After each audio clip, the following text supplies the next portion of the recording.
IC Network Studios proudly presents D13 Live 2.0. Your protection from deception. As the world grows darker, we must stand together and stand out in truth.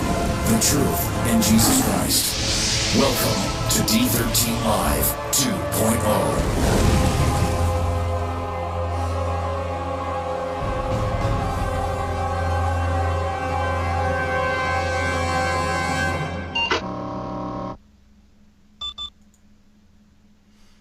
Alrighty, good evening everybody, and welcome to the show. Tonight I have with me Gary Wayne, and we are going to be discussing the ancient monsters and the dinosaurs.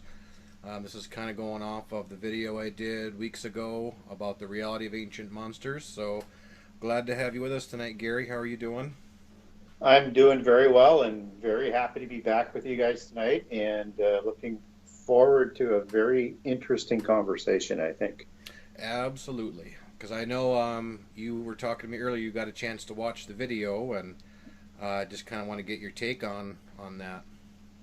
Well, awesome video, and if anybody hasn't seen, I highly recommend that they take a view of it after the show, hopefully not during the show. And what I really liked was, basically three things and of course two of the things is you shone some light in some great detail on the stones that came out of the Ika River down by Nazca, and all the different sort of saurian beings that they have on those stones, and anything else that has obviously got a great age to it, even though I know there's reports out there that with people trying to discredit it.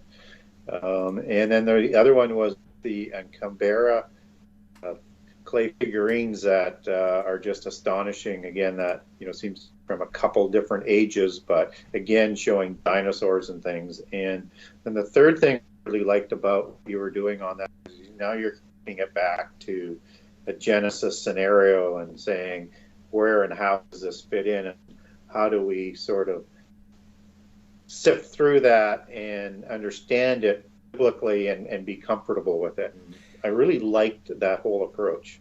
Yeah, because the one thing, I hear a lot from, especially my brother and friends, like, man, I can't wait to get to heaven and ride a T-Rex. And I'm just like, I don't think there's going to be T-Rexes in heaven, because they don't seem to fit in with God's created order.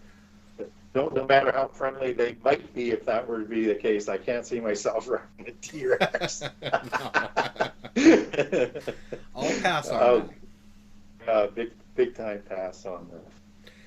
Yeah, because it's just the more I looked into it and the more research I did, I'm just like, these creatures only seem to have a few selective goals, and number one, it was death, killing, and destruction. Because I thought I could only imagine what it would have been like to be alive during those times, to see these things walking around, and the fear that they must have generated.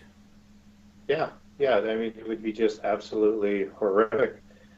Eating machines, as what most predators are, but of such a gigantic size and nature that I just can't imagine even trying to coexist with them. I mean, you'd be in a state of fear continually. We even see Hollywood kind of pushing a lot of the T-Rex stuff. I mean, like the movie Land of the Lost, he befriends the T-Rex and rides it, and I'm just seeing that in quite a few different films. I'm like, it's interesting why they're trying to push that. Yeah. Well, I think there's a sort of a cult sort of understanding there. I mean, get away from what science tells us about dinosaurs and perhaps when they roamed or when they didn't roam, but they're definitely, and there's enough evidence to say that there's dinosaurs that are around. But aside from that, and you get into what they actually believe, we're talking about an age overseen by fallen angels that I think were a seraphim type angel, a reptilian type angel, or a serpent type angel. And some of these gods are just shown as just total reptilian figures, but you actually get some bigger descriptions of these seraphim angels, like feathered serpent of America and Central America, like Quetzalcoatl and Voltan, some of those other gods are essentially all the same god or type of god. And I look at a seraphim angel with a serpent face or a saurian face, and with feathers that make the wings as they are in the physical world.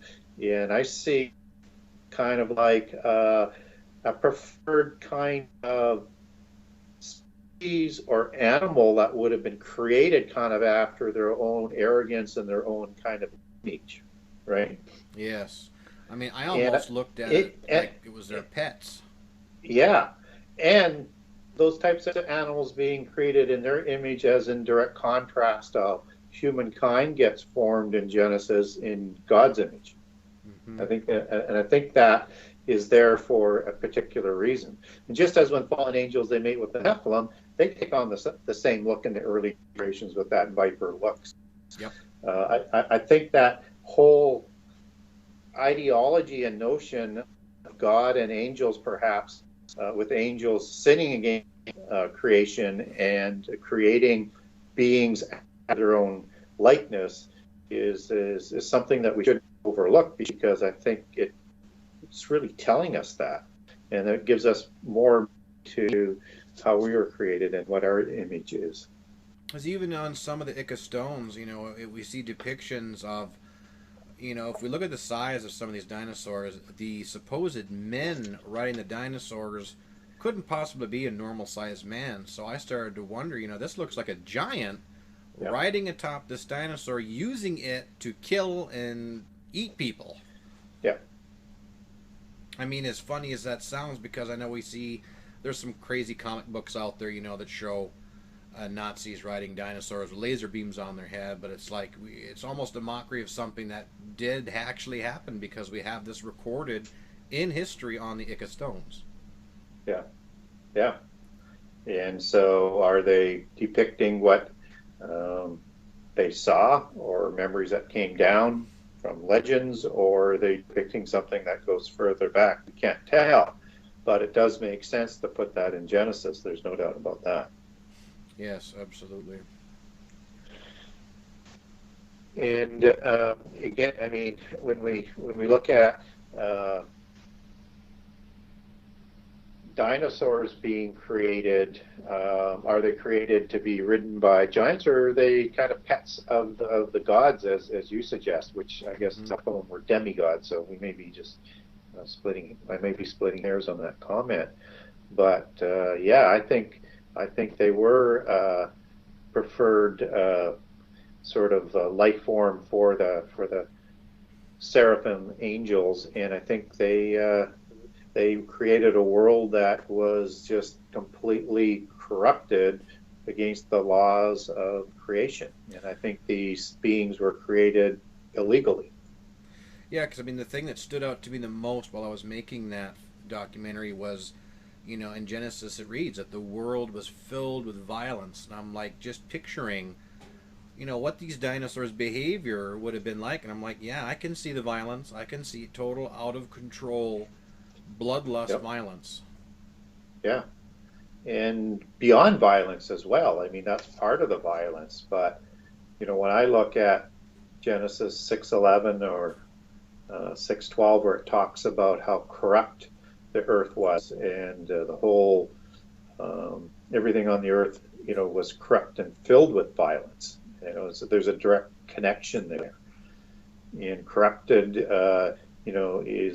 goes back to Hebrew, to shakath, and it has an interesting meaning that sort of, I think, brings out the understanding, I think, better than corruption does. And so what it translates out of Hebrew is literally ruined and cast off and perverted, and I think, and spoiled. And I really think when we understand what the fallen angels were doing in the antediluvian epoch, they were perverting the whole world. They were not just corrupting it, they were corrupting it and spoiling it. Yes.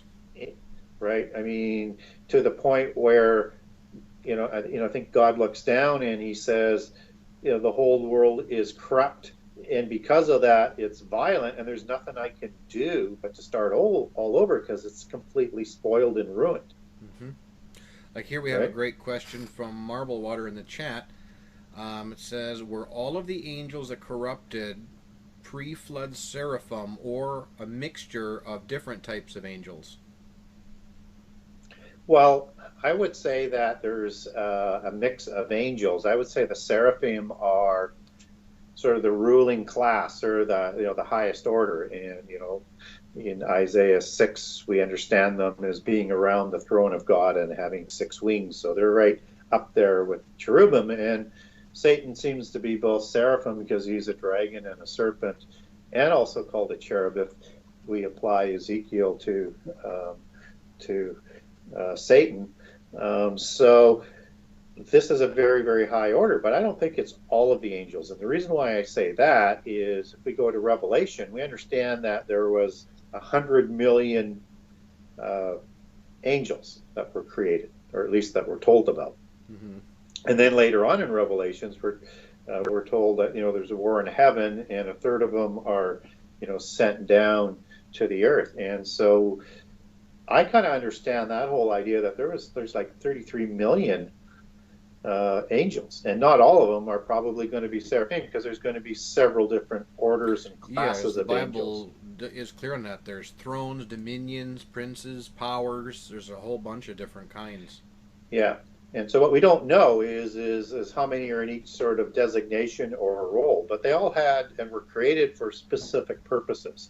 But a third of them did rebel, and I think so. We have to say that there was more than just the Watcher order of seraphim and other seraphim angels. I mean, I don't know what you did in your research. I still have yet to read your book, but I mean, to my knowledge, the main protagonists in Genesis 6, the 200, I believe those ones were chained and bound in darkness, and they are still chained and bound in darkness. Yeah, the impassioned ones, absolutely. Anybody who violated the laws of creation, I think it's quite clear that they were bound in chains and put in the abyss, and will be let loose in the end time again. But that would then suggest that ones that weren't impassioned or didn't violate laws of creation are still free and able to deceive humans until through to the end time. Yeah, because I mean, we already see this technology emerging now. I mean, this is just what they've been showing us. Who knows what they're doing in secret. We got the pig-human hybrid that was successfully raised. We have the CRISPR technology that keeps advancing more and more. We now have the first human being that's been created with 2 fathers and 1 mother. We're seeing this progression of this Nephilim-type technology coming to fruition now. Yeah. Yeah, absolutely. And the question gets to be, for me, is only 2 things. One is how were the dinosaurs created, and were they created similar to how some of the beings of mythology were created? And secondly, do we see that sort of consequence again somehow as we go into the end time, as the impassioned or the most corrupt angels are released from the abyss? And do they start to duplicate this in ways that we can't even really imagine unless we imagine what prehistory looks like? So yeah, that's why I really wanted to emphasize the point in my video that, when Jesus said the end times will be a time unlike any other time in history, that tells me that this is going to be worse than what was going on in the days of Noah, but those days will be cut short. So we got some rough waters ahead of us. Yes, it should escalate at an ever-increasing pace as technology and the end time comes closer. So I think things will move very, very quickly when this starts to come about. And I think our technology is just catching up now to being able to add on to those violations of creation in ways that were only written about or imagined about in science fiction, or perhaps from a cult where the science fiction comes from, perhaps literally from history that they've been writing about, right? Because it seems to parallel pretty exactly. So almost like they're reading from a script that already happened. Yeah, exactly. So Yeah, because we know, if you look at the timetable, several thousand years this was going on in the days of Noah, and just compared to now, though, just to look at the progression we've had here in the last 100 years. I mean, Yeah. we're talking thousands of years they had back then, Yeah. so it's easy to see how the world could easily have become completely corrupt in the flesh, and this violence. I mean, all these mythological creatures that we read about, people assume that they're just fantasy, they're just made up, but they had to originate from something. Yeah. And within the mythologies, they actually give a beginning or a creation story to most of these beings that are recorded in prehistory. Having said that, I'm not convinced we get dinosaurs being recorded in prehistory legends and mythologies that I could really put my hands to. But we do get some really bizarre looking beings that we can attribute, at least according to their belief system, out of the religion and mythology it comes out of, as to where they came from. So again, interesting parallel. I think these the dinosaur story is very much related to those fantastic beings in mythology. Just not quite sure they're exactly the same story. I think it's more parallel. Mm-hmm. And seemingly the Nephilim would be closer to the creation, I think, just thinking out loud and walking through this, to the creation of some of these beings, whether or not it was, Pegasus or a satyr or a cyclops or a centaur or a chimera or, the gnomes and the little people or the mermaids, and on and on and on and on. They seem to be taken back to a copulation between the gods, right? Yeah, because that almost goes with the theory I have of, if you take one species and you successfully are able to blend it with another, and then that species or that entity goes out and has intercourse with another species or entity, now if that genetic barrier is broken, it just starts to cause this pollution. Yeah. And again, going with that, even though I have not run across written accounts, going with the figurines and the stones that you're talking about in the video, you actually depict some scenes where there is a sexual act going on between a being and some sort of animal. And then if we project that, if you can create through an average human of 5 to 6 feet tall to a giant that is at least recorded in the Bible, we could probably look at 15 feet tall, but they could have been bigger, 20 to 40 feet, and we don't know what an El is in Enoch. We don't know whether that one's accurate or not. We don't know how big that sort of DNA insertion into humankind actually made the first generation of Nephilim, but they certainly made them giants. Yes. So then if you put that into some sort of animal, you can imagine a dinosaur great size being created. Yes. Yeah, because even some of the other mythological creatures we look at are, horrendously giant in size and very fearsome, very bloodthirsty, and there's always usually some occultic stuff that goes around it, or magical stuff. Yeah. So it's really quite interesting that that's a possibility, or they were using the technology, which is, again, as we approach the end time and we look at where our technology is, what that means is we caught up to the days of Noah. Our technology at that time is greater than what we have right now, and our technology is developing at such a rapid pace. I think we're doubling our knowledge every 1 to 2 years now. I know it was 5 years and then 3 years, and I'm not sure quite how fast, but our technology and knowledge is going to do things in the next 5 to 10 years that we can't imagine, because it's just going to be so rapid, I think. So that means that if the antediluvian technology and sciences were that advanced, they could have done easily DNA manipulation to create some of these original beings, and then maybe populated, or both, or one of each. It's hard to know, but I think DNA manipulation is what we're trying to do today, is got to play a role in what happened in prehistory as well, I guess I'm trying to say. Yeah, I agree with that 100%. Because I mean, we already kind of see the progression, as I stated in the video I did. We see the I don't even know what it's called, the gender bending weird stuff that's going on.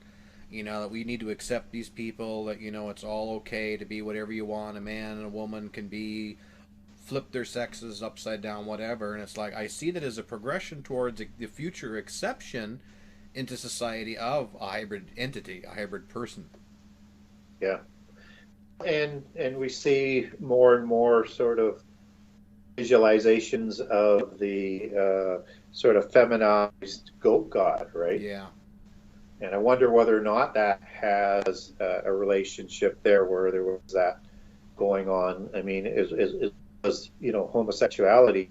Just kind of wonder about that, because these goat gods, which are again feminized in some of the depictions, whether you Pan or Azazel or Baphomet, several other names that they'll have. I mean, these are seemingly a specific order of God in not only the mythological world, but in the Bible.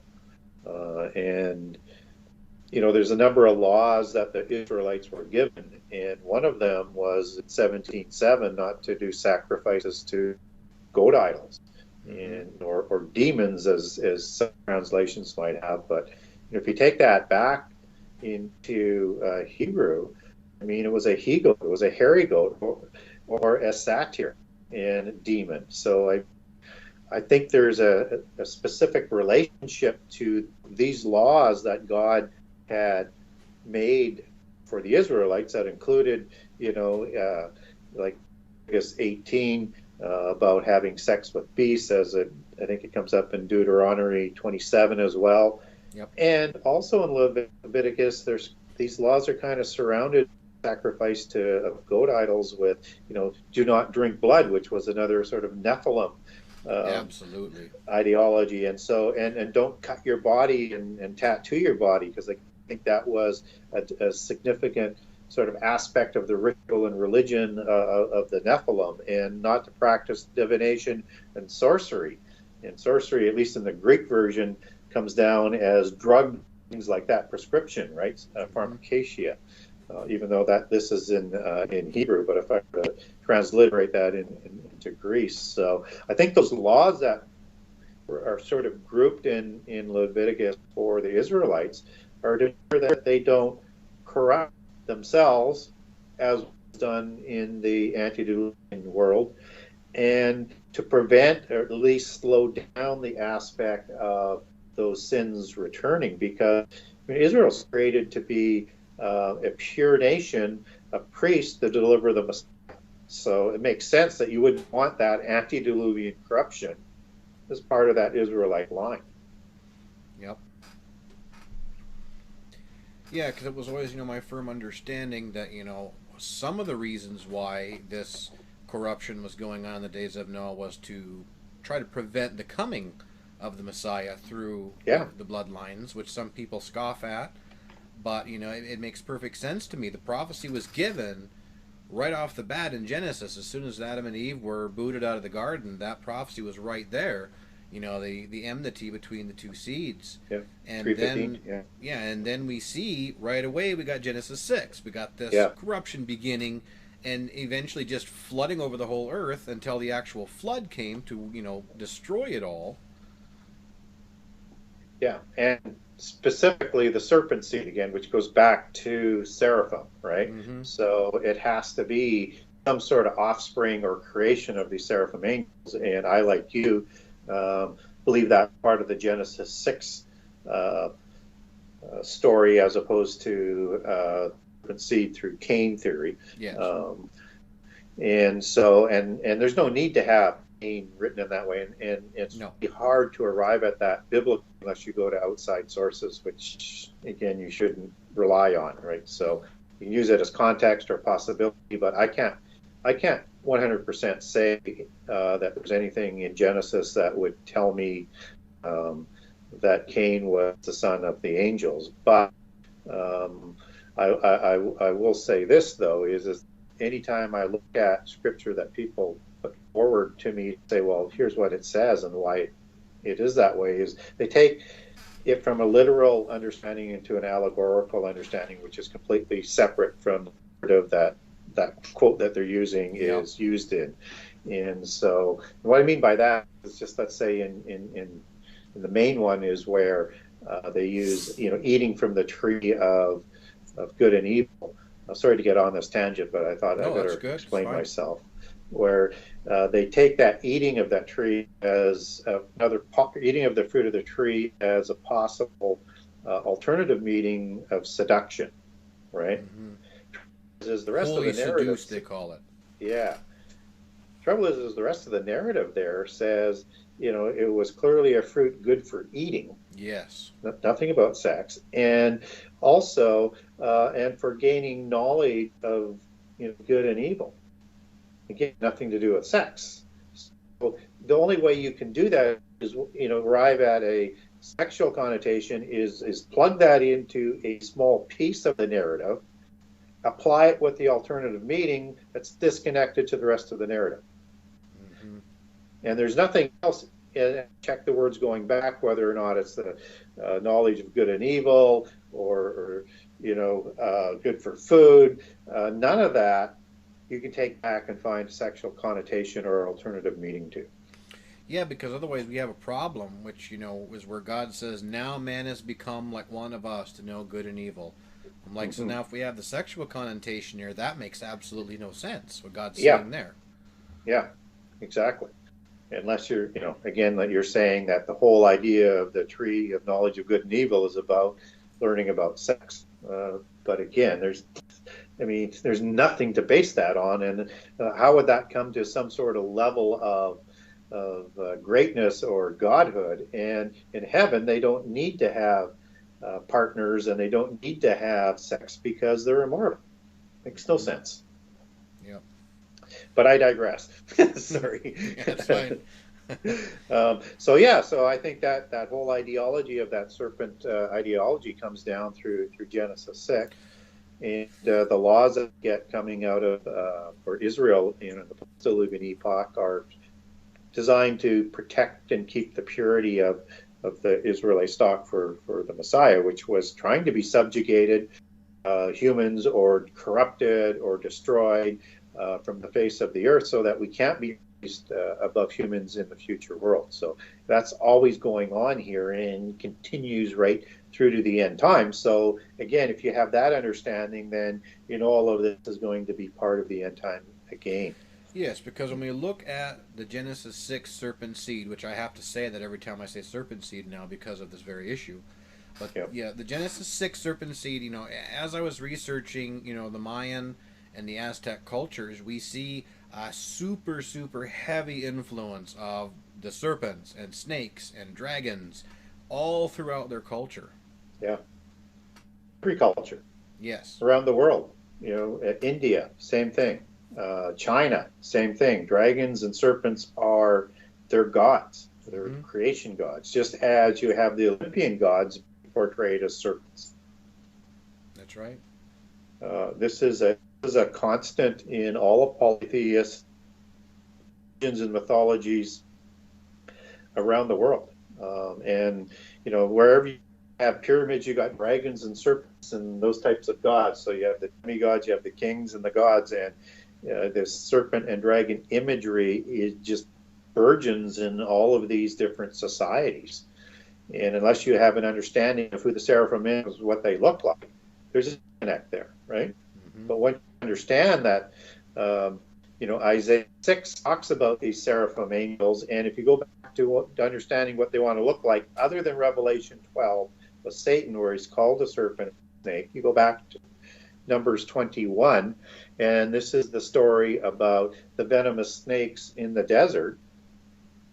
And Moses is instructed by God to put this image of a serpent on a staff that's going to protect and cure the Israelites from the bites and the poisons of these venomous snakes. Now, what's interesting about all of this is that all of the serpent or snake words that are used in Numbers 1, except for one, is the cash, same as the serpent that is in cash. Mm-hmm. But the image that goes on the staff goes back not as the cash to Hebrew, but to seraphim. Yeah.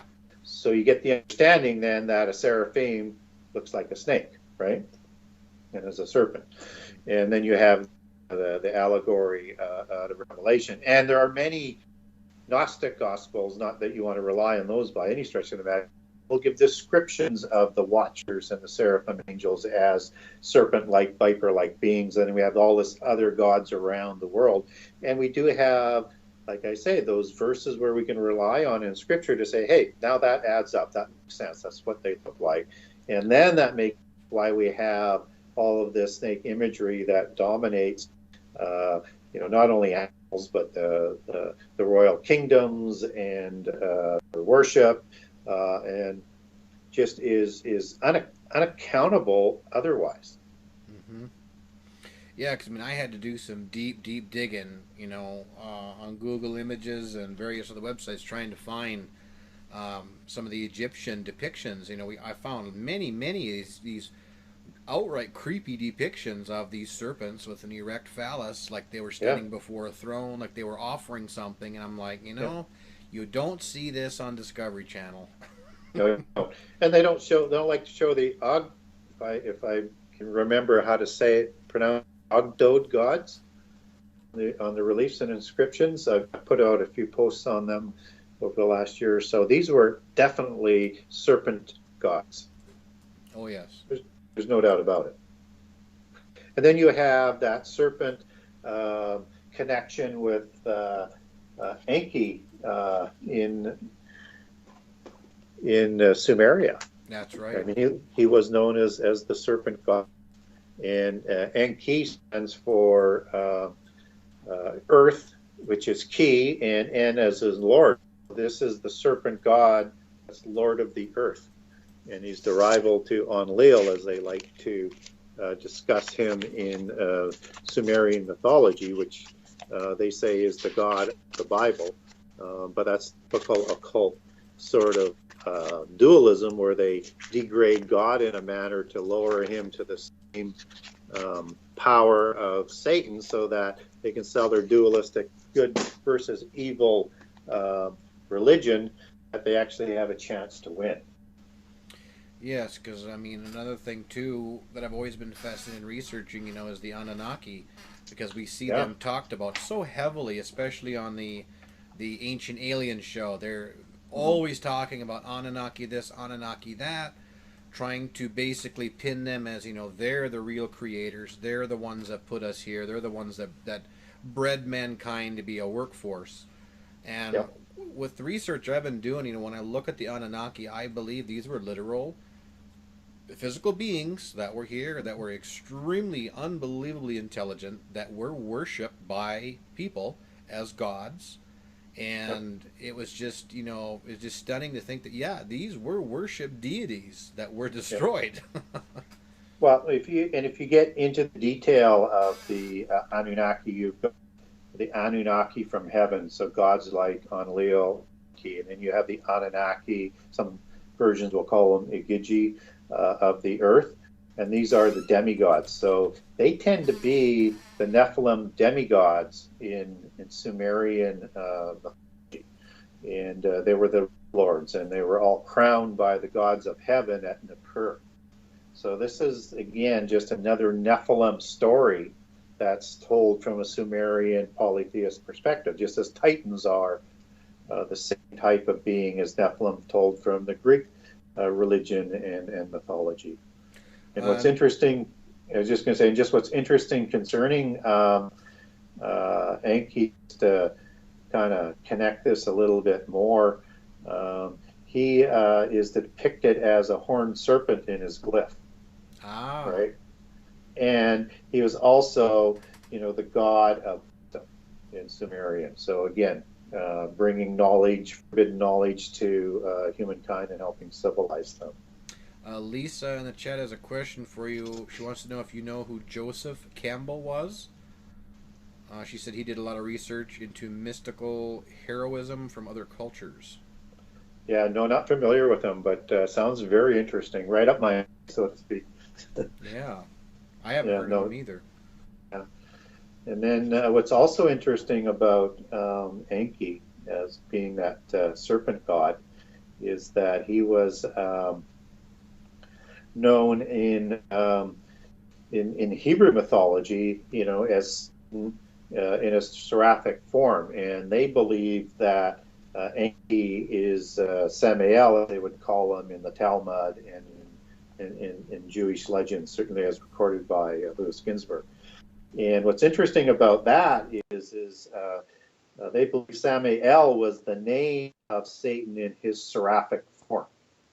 And again, just sort of going on with that and connecting that back into Sumerian and ancient mythology out of Mesopotamia is Enki was known in some Persian traditions also as Samael and god of Sama, so Sama-El.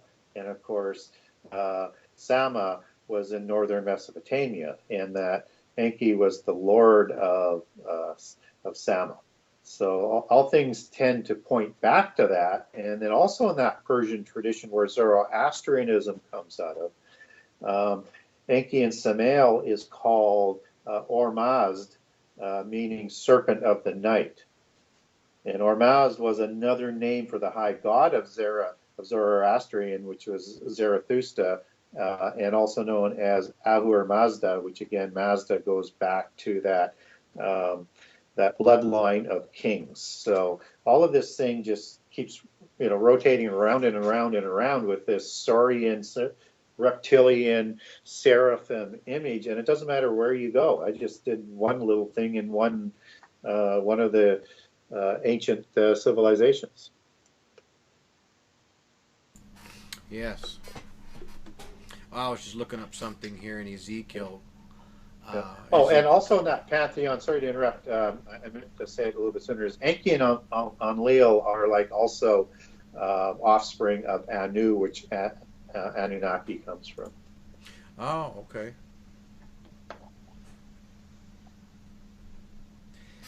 So again, that's how you can make these other gods. Anu is like the parent god, right? Mm-hmm.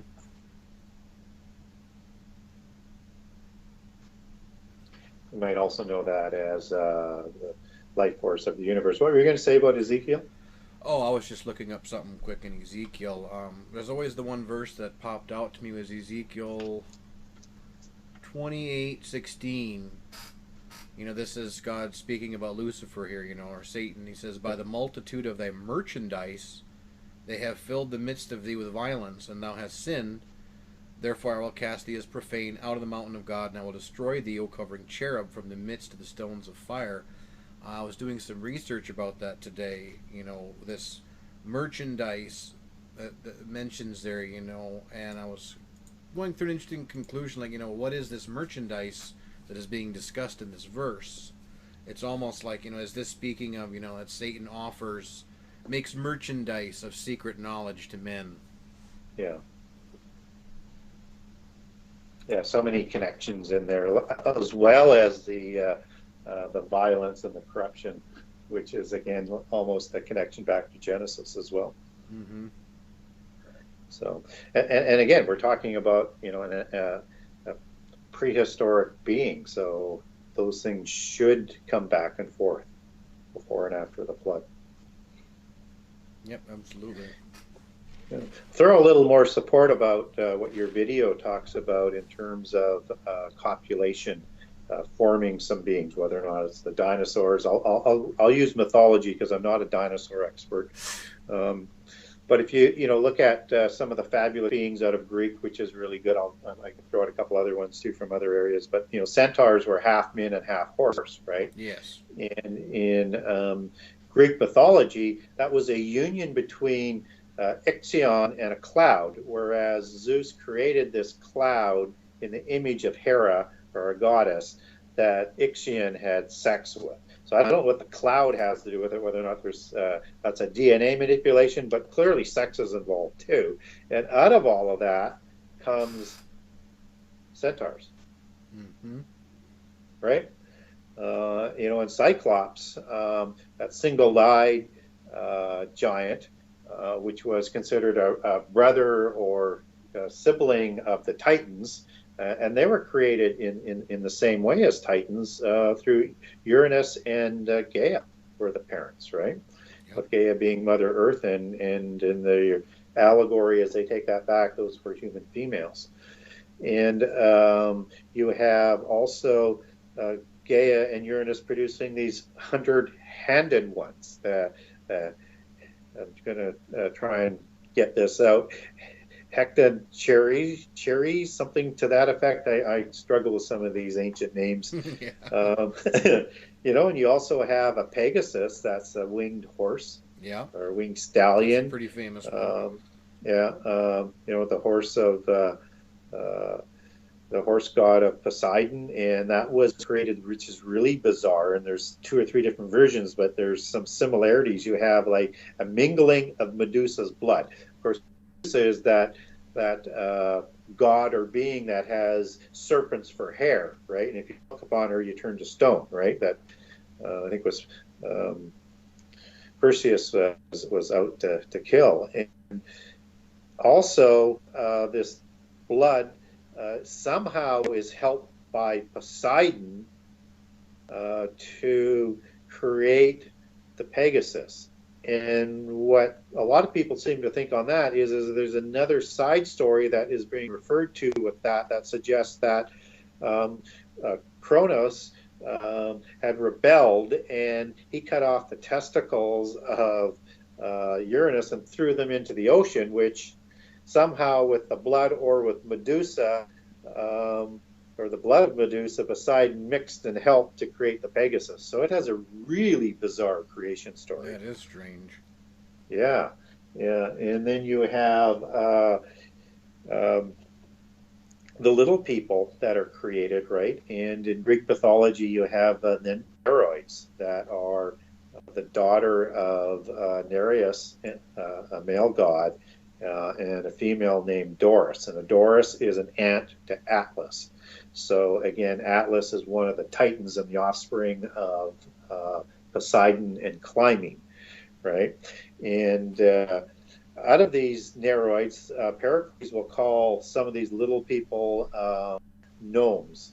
And that comes out of nomi, meaning earth dwellers or earth elementals. 'Cause I know that's very heavy in my culture. Even my grandmother and my great grandma, they always talked about little people. They said that they were thieves and they would steal stuff out of your house. But they spoke of it just like, hey, it's a real thing. They didn't speak of it as if it was a joke.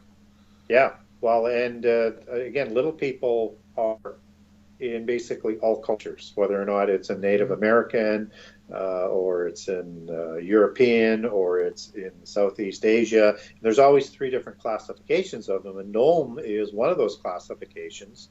They're the ugly ones, just like the goblins come out of there and several other ones. There's many different varieties under each subgroup, and you have the mischievous ones like the leprechauns, and you have also the good-looking ones called the little people.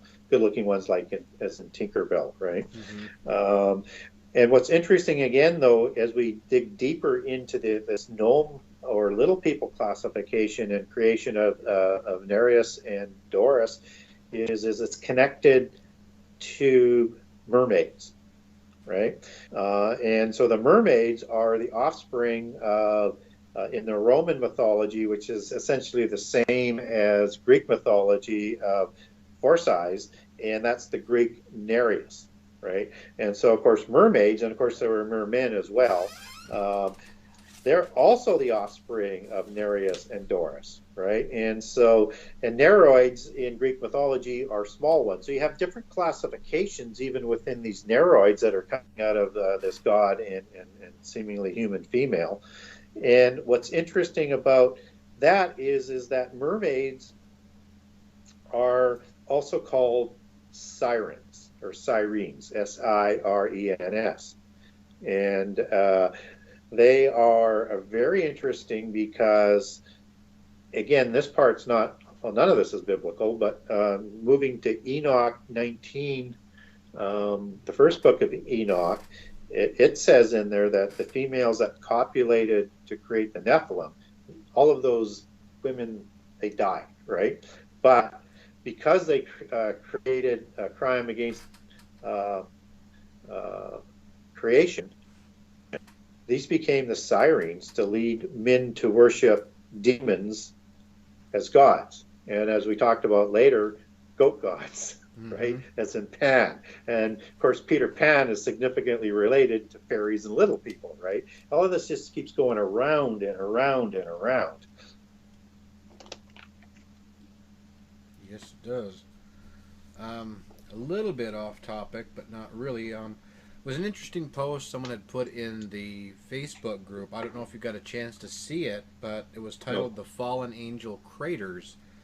That really, really stuck out to me because, I don't know where you were at concerning the Hebrew cosmology of Earth or flat Earth or any of that.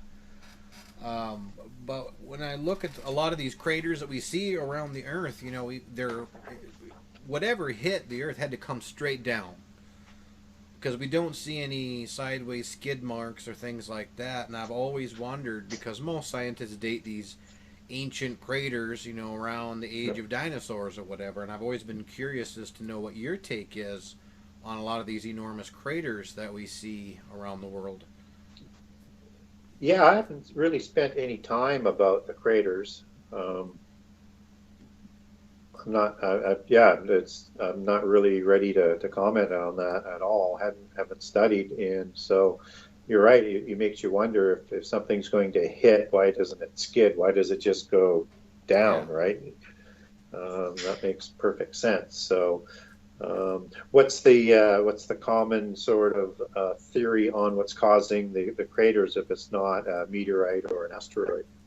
Yeah, I guess what the person was trying to get at or hint at or suggest was that are these the craters of the angels that fell or were cast out of heaven? And I thought, well, I'm not going to say yes, I'm not going to say no, but it is interesting. Yeah, it's definitely interesting, and they would appear the same way falling out of the sky, right? Mm-hmm. So lights falling and exploding on the ground. Yeah, certainly possible. Oh, we have another question in the chat from Marble Water.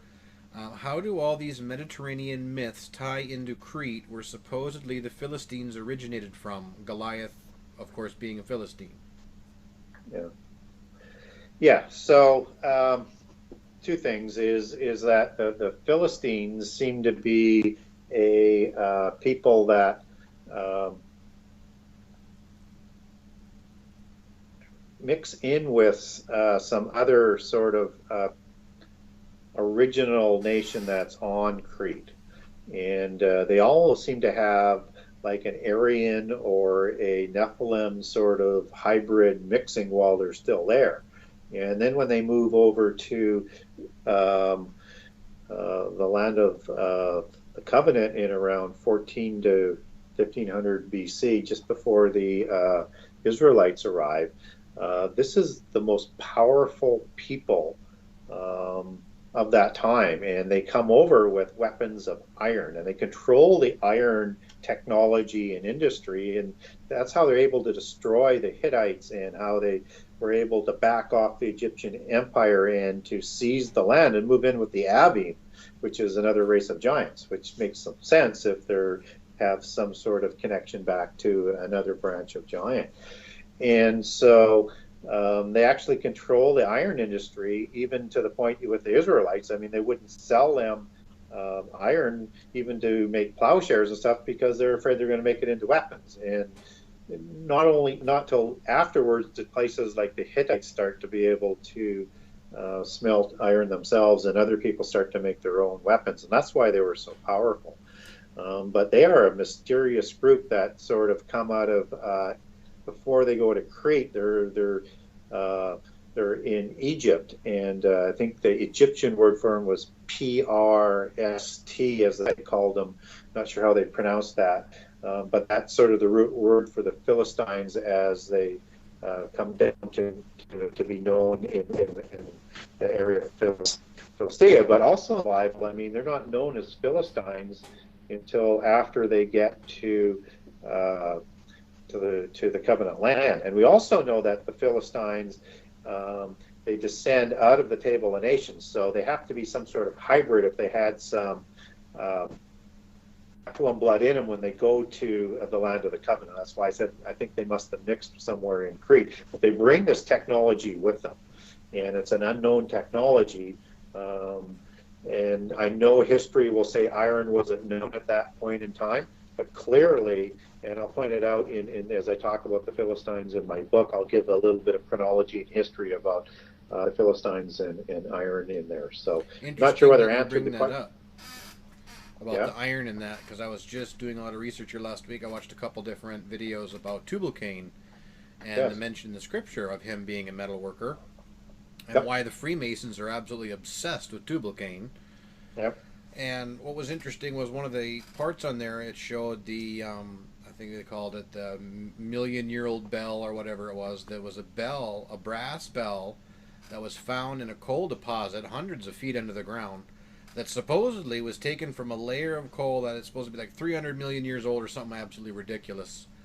But the problem is they found this bell, they found other very detailed pieces of jewelry and artifacts that look like something that could be modern made.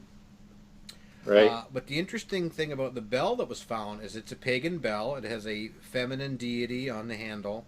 When they did the metallurgy on it to see what it was comprised of, it was comprised of a mixture of brass and copper and some other various chemicals that to this day can't be replicated because it was cast so perfectly. Wow. Well, and Tubal-Cain is remembered in Freemasonry history as the a master artificer, like of a level that they've been trying to emulate for ever since. I mean, it's just amazing how much reverence that they actually have for Tubal-Cain, so when we look at what the Bible says about him actually smelting iron, now we have at least a biblical suggestion that iron goes back a lot further than what I had mentioned about the Philistines bringing it over. So I think probably this idea of making iron metals was kind of lost for a while. But there are artifacts that science has found that they find absolutely unaccountable, where they have iron that dates back to the time of Egypt, about 3000 BC. Yeah. Yeah, because I always find it funny, how a lot of these archaeologists and that try to say that, oh, well, the pyramids were built with copper tools. Yeah, the heck they were. Yeah. Yeah. Not possible. And one of the biggest weapons that the Philistines used the iron for was on the chariots, right? Mm-hmm. And nobody else had, and they just absolutely slaughtered the armies once they had control with those iron-wheeled chariots. I can only imagine how terrible that must have been. Yeah. So, just trying to remember remember what that artifact was from about 3100 BC, I think.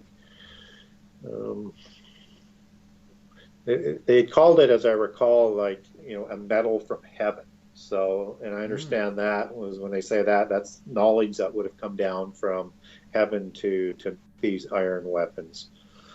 And certainly Tubal-Cain is credited for smelting those weapons. I can't remember what those artifacts were that I was reading about. I apologize for that. But anyways, it's got a lot deeper history than what we're commonly taught in school. Mm-hmm. Yeah, actually, no, I know what it was. It was an iron blade and also an iron axe that's around 27 or 2800 BC.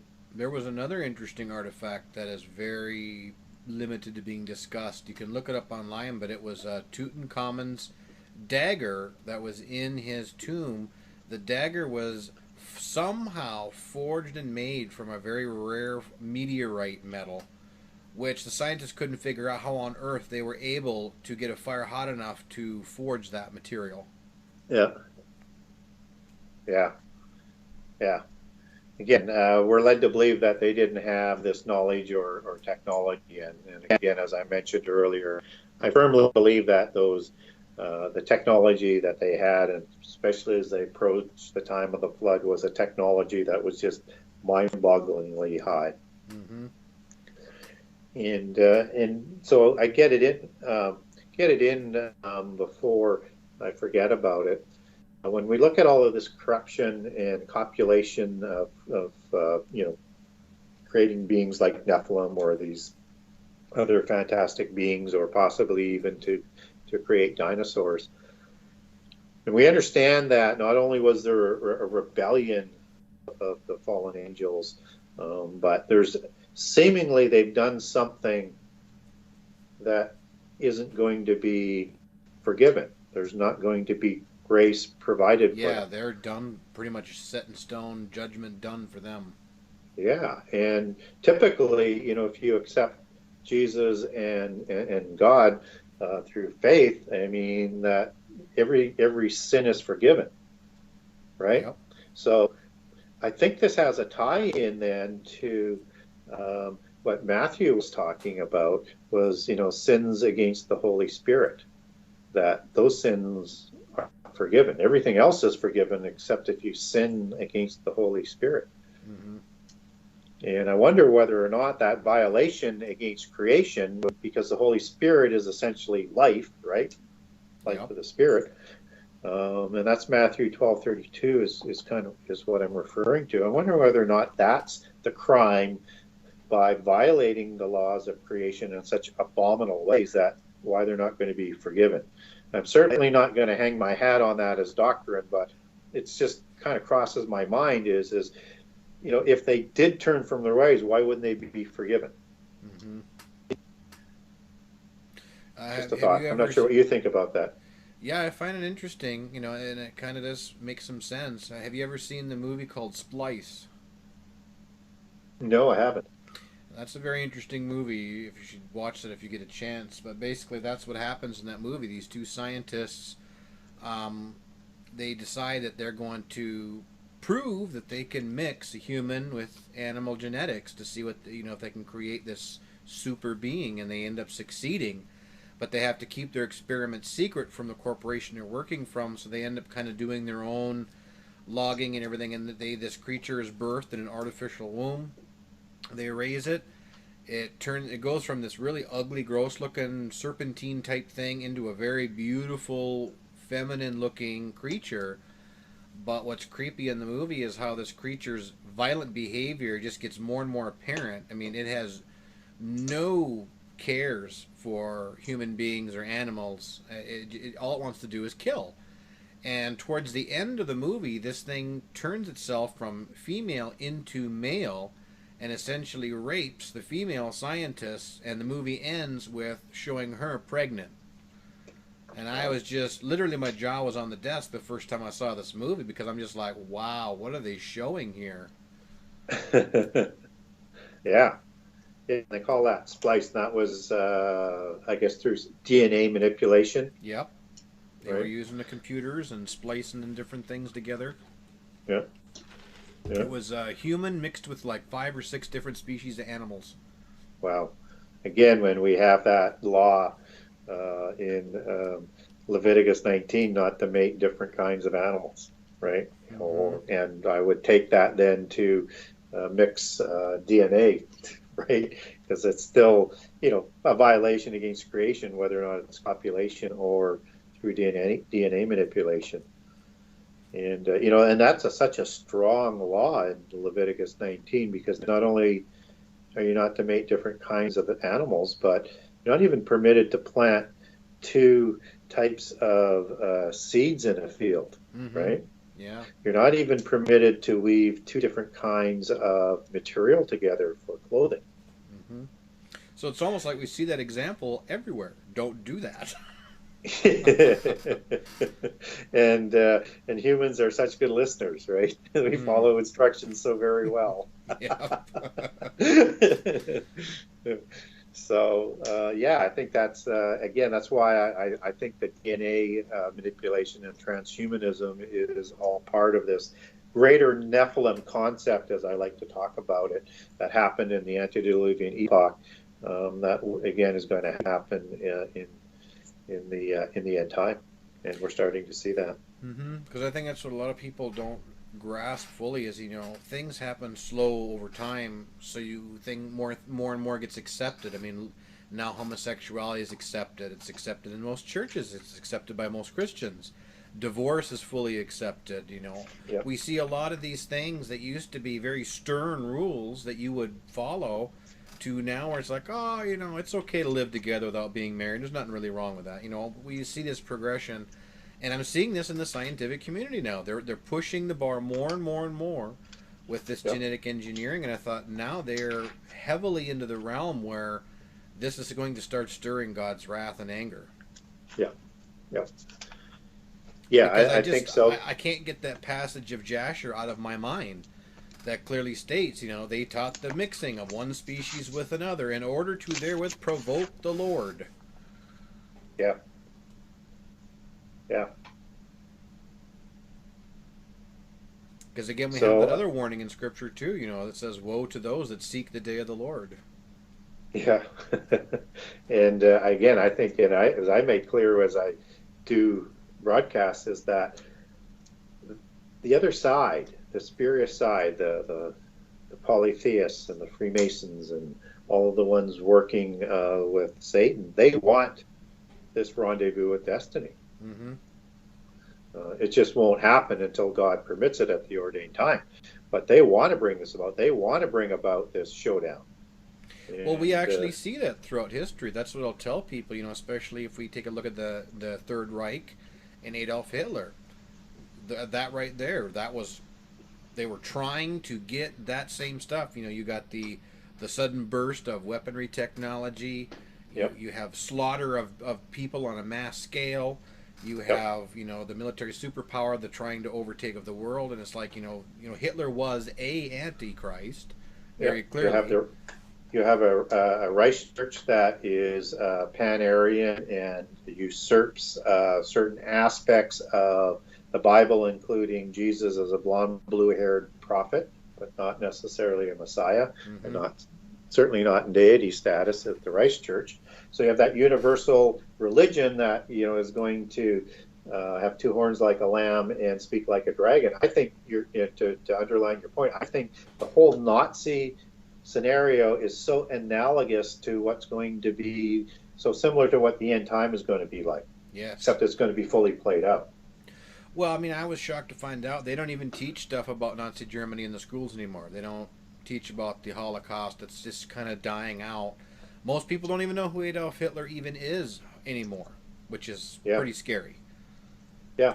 And the Nazis were brought to power through a mixture of the secret societies, that came like a Germanenorden and the Thule Society, and a mixture of Theosophy, which is polytheism and an extension of Gnosticism, although they converted it to be Ariosophy, putting the Aryan sort of flavor on there. That Thule was either Atlantis or a sister civilization of Atlantis, and that the Aryans were the giants that ruled at that point in time, and that they are their descendants. So if you want to, like I say, every aspect that you look at with Nazi Germany is an analogy for what people ought to be looking at for what the end time is going to look like, but just advanced in technology and playing out to its full length. Yep. Where I think there's two actual genocides in the last 7 years, one in the first 3.5 and then one in the second 3.5. Yep. Yeah, because a lot of people don't realize the heavy occult things that went on behind a lot of the mass cremations. The SS were taking massive urns. We're talking 100-pound urns of ashes, going out into the woods and performing occultic rituals with these ashes, and that's something in history that's not taught, that's not really known mainstream, but the SS was very heavily involved in the occult. Yeah, absolutely they were. The whole regime, I mean, it was a religious theocracy that was ruling, a socialist religious theocracy. And that's what we're going to have in the end time. Yes. And they were seeking occultic ruins and artifacts and secrets all around the world. I mean, when people look at Indiana Jones and they have Nazis in it, they're just telling actually what the Nazis did. That's right. And they actually believed as well that, and again, understand they come through the creation of secret societies and the Rosicrucians, the Freemasons. It's a rogue form of Freemasonry, and it got away from them. But they believe that they spoke to the avatars or the Great White Brotherhood, and they believe that they were getting knowledge from that realm to help them control the world. And the Third Reich was just going to be a 1,000-year reign. It was going to be a duplicate of, or a counterfeit of, Jesus' 1,000-year millennial, just as the new age of Atlantis is that counterfeit 1,000-year reign of utopia that they're going to promise the people at the end time. Yep, because the main goal was to create the Uberman, the Aryan super soldier, the Superman. The new man. And that ties back to Nietzsche that was discussing that God is dead and all that other nonsense. Yep. And the new man is just creating a new Nephilim. It's the Nephilim concept. Exactly right? what it is. And they were doing that through two ways. One was trying to backward engineer genetics by breeding to get that pure Aryan race, because they believed in the Rosicrucian concept of Vril. And Vril was an ideology readily accepted by the Nazis where they believed that this was the bloodlines that came from the giants, and if they worked with that blood, they could figure out how to engineer giants going forward with that bloodline. Yeah. Mm-hmm. And so, bloodlines and blood purity was a constitutional part of Nazism. That's why you had to prove that you were of the superior race if you're going to be allowed to live. Yep, exactly. And that's going to be the same way in the end time. And when we see all of these blood banks, banks of knowledge on blood, and we have DNA banks, and we have all of this information about humankind, I think they're going to use those banks of knowledge to decide who has genetics that goes back either through blood or the gene of Isis back to the giants, and decide from that who they're going to let live in their new age of Atlantis. Yeah, I wouldn't doubt that one bit. I mean, we see this trend going with transhumanism, and these transhumanists, even openly say, don't you dare get in the way of me becoming a god. There was a scientist, that's what he actually said. Absolutely. They're trying to create immortality, right? Mm-hmm. And what they're actually doing is they're creating, there might be a couple different classes, but let's say we stick with the biological one, and you can actually clone a human sort of form, and you can transfer your conscious into those clone forms through perpetuity. That's kind of what they're going to promise to humans to rebel is that we'll give you godhood or immortality in this physical world. But I think they're trying to create these vessels for the demons. That's exactly what my theory was, because I always said if you take genetics of a human and genetics of a dog and genetics of a horse and you mix them together, well, it's not a human, it's not a dog, it's not a horse. So what other spirit could inhabit that vessel? Yeah. And we know demons possess humans, right? Yes. And wouldn't they love one that they could control fully, more easily ongoing, right? Just jump into it. Have an oikotarian of the physical world, a dwelling place for the spirit, which is the same word that habitation derives of in Jude 1:6. Mm-hmm. Yeah, I just watched a creepy movie here the other night called The Discovery. It was a movie that was made by Netflix. Very bizarre. But I right away picked up what the underlying tone in it is. What happens is this doctor has discovered proof of life after death by basically wiring his brain up to this weird supercomputer, which was interesting because the wires come out through this Oculus into his head, which, I'm sure you're familiar with the Oculus. Yeah. And he's able to video record the afterlife via this computer, showing that we have a secondary life after this life. And what happens in the movie is after this discovery is made, millions of people start committing suicide to move on to the next level. Oh, And great. yeah, the point that they arrived at in the movie was this other neurologist comes in and they start putting these dead bodies in the machine, and they're able to start recording these dead bodies' brain activity of their spiritual activity, showing that they get a second chance in this other life to correct the mistakes they made in the first. I'm like, oh boy. Isn't that a handy little lie? Yeah, isn't it? Isn't it? Mm-hmm. And yeah, I get a kick out of this whole idea of reincarnation and going back and trying to sort of evolve through the spirit world through time to become a god. That's to me is just a ridiculous idea that goes back to the Nephilim and the demon spirits that, they didn't reincarnate. Their bodies just didn't, their spirits didn't go to sleep, and they weren't permitted to go to sleep, and they weren't permitted to go to heaven, right? And so this whole idea that people see ghosts or that there's this reincarnation, and they always take reincarnation back to the gods, which were the demigods, which were Nephilim, and that their spirits and they actually used to worship these spirits after they died because they were so upset about not having a body. It's called the hero worshiping that comes out of Greece and Taoism and out of Egypt. That this was not reincarnation. This was punishment. This was these beings who no longer have a body and their spirits roam, right? Yep. This has got nothing to do with evolving into gods. No, they actually, the Bible says they roam in dry places, seeking rest, and findeth none. Yeah. Yeah. So that tells me it's pretty miserable. It's pretty miserable. And they only have time to fill and to try and hurt humankind as much as they can until they meet their judgment. Yep. Yeah, that is actually the basis of the movie that we're going to be creating this summer. Oh, wow. Yeah, we're going to be outlining exactly how these spirits operate and function, because I believe it's just really important, because Hollywood's busy cranking out their garbage, but they're not going to show you the reality of it. Yeah. Yeah, I agree with that.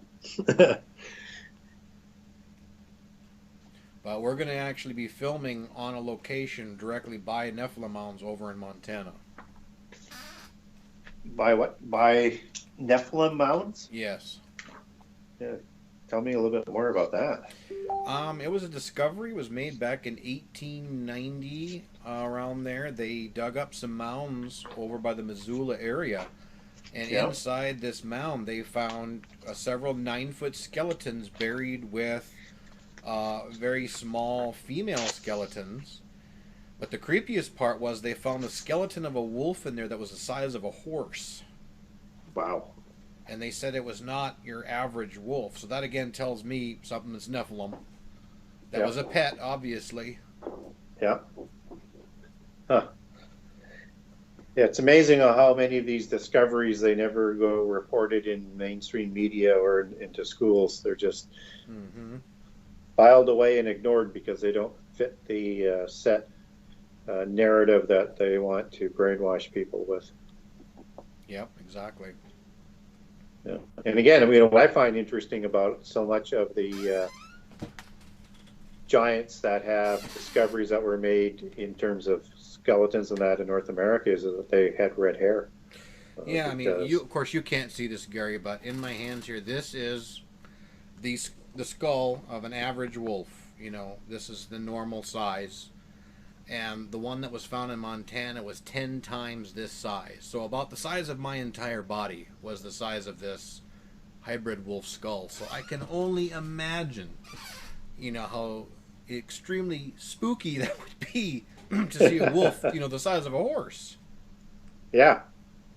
Yeah. And how many more of them there might have been. Well, I always wonder, how many skeletons has the Smithsonian destroyed or hidden away of various things. Well, there's just so many newspaper stories that were recorded, and they're on various data banks, and I have some connections on my Facebook pages to them. And Giantology is another one to go to on that. And another fellow, Chad Riley, has a whole bunch that he posts and has information on just an incredible amount of newspaper writings that have stories, they have diagrams, some of the later ones even have some pictures about all of these giants that are discovered all across North America. And they inevitably get sent back to the Smithsonian, and then they're never heard of again. Yep, they just disappear, they vanish. Yep, yep. And that's another aspect that I was looking at too with the ancient monsters, is the fact that I think a lot of these creatures were probably specifically created and made by the fallen angels because of just the fact of sheer entertainment. We look at what the Romans did in the Colosseums. They would have men fighting elephants and tigers and lions and everything else, and I just look at it the same way with some of these dragons, these dinosaurs, or terrible lizard is the original term. They were probably doing the same thing. They would probably have games and throw people out there to these monsters and do it for fun. Yeah. And certainly humans would not be considered a superior being of any sort. No. In fact, we're considered like cattle, right? So to have us sacrificed in their games is, all par for the course, so to speak. I got a question. Drew Bloom wants to know if you are familiar with Jim Wilhelmsen. I have heard of the name, but people might be surprised that, when I wrote my book, and even to this day, I haven't really researched other people in the same field. I've just sort of done my own research and then connect that back to the Bible and see how that comes out. So I'm sure that's a little disappointing for some of the listeners, but yeah, I'm amazingly naive of other researchers out there and what they have said. Yeah, I've heard the name drop a few times. I haven't got around to looking at any of his stuff either. Yeah, I'm usually too busy. I don't have time to watch a lot of other stuff lately. I mean, I'm working on a documentary right now that I'm almost finished with, connecting the spirits of the Nephilim to serial killers. Because a lot of people don't look at that aspect. I've watched countless hours now of interviews of psychologists just trying to wrap their head around why these serial killers did the extreme things they did. And I'm like, well, it's simple. Look at the spirit that's inhabiting them. It's probably a very powerful Gaborim spirit that's in them. That would explain the cannibalism, the blood drinking, the homosexuality, and the other plethora of issues. And the voices they hear. Yes, the voices for sure. I mean, the best one ever was, the Son of Sam killer. I watched his interviews. He's a saved Christian now. And, he openly said, I was talking to a demon. He said, I was not talking to a dog. He said, the media, he said, they ran with this dog thing. He said, my demon's name was Sam. He said, Sam was the demon that gave me the instructions to kill and told me what to do. And I thought, how clever for the media to cover up the fact he was talking to a demon and say, oh, no, he was talking to the dog. So I think that was purposefully done. Yeah, I think so much of sort of mental medicine, as they might call it, and the various forms is designed to keep people's eye off of what is the true cause of so much of the insanity, that Christians would know as possession. I'm not saying necessarily 100%, but they just mix it up so badly that it dismisses the whole concept of some of these great evils that derive out of the possession. Yes. And again, that's the whole idea behind the development of the seven sciences, right? And what Enoch the evil and his descendants and Cain and the fallen angels, they wanted to utilize this knowledge to lead people away from God and not to give credit to God for anything, and particularly for creating the universe and all things, and that they wanted to honor their own pantheon of gods, the fallen angels. And so that was clearly in place in the times of Noah, in the times of Enoch, son of Cain, in Genesis 6, and the flood. And we see the same thing that is happening today. And that's no coincidence, because the Royal Society was created by the last of the sorcerers and the first of the scientists. They were created by Rosicrucians and scientists, right? Alchemists. And Francis Bacon has his picture of one of three in the Royal Society that was created as the inspirational founder who wrote The New Atlantis, of course, where where science would be working in harmony with a polytheist religion in the sort of New Age. And so, and in this, you have this development of the sciences, which becomes the inspiration for the founding of the Royal Society. And what's important about that is what their goal was simply this, was to lead people away from God, to not give God credit for everything, and to build things and do things to honor the great architect of the universe, which is the god of the Freemasons, also known as Lucifer, and how I would say is Hell-El, coming out of Isaiah as opposed to Lucifer. And that all science and education still pays homage to the Royal Society today. Mm-hmm. So all of this is designed to, linking this back to demon possession and to the sciences and medicine, everything is designed to lead you away from God. Yeah, exactly. Not to reveal God. We see more and more and more of this as time goes on with this occult is becoming so much more it's intriguing people, you know, like I know when the movie Ouija came out, Ouija board sales went up, you know, like 80% or something ridiculous like that. And I just see this infatuation with the occult and the New Age and all that, like the warning signs are going way down. People are like, oh, you know, it's not that bad. It's not that dangerous. When in fact it really is. It's extremely dangerous to start messing around with those things. Yeah, when people are hooked into these cults and these religions, are actually brainwashed. And there's a Facebook friend of mine, Barbara Biggs, who came out of the New Age religion and got herself deprogrammed. And the things that she says, and if you ever want to get somebody on to talk explicitly about what they teach in New Age and how it relates to exactly what we're talking about and to the end time and to the polytheist gods and everything that's going on, get Barbara on, because she has inside information and is just a wealth of knowledge on it. Excellent.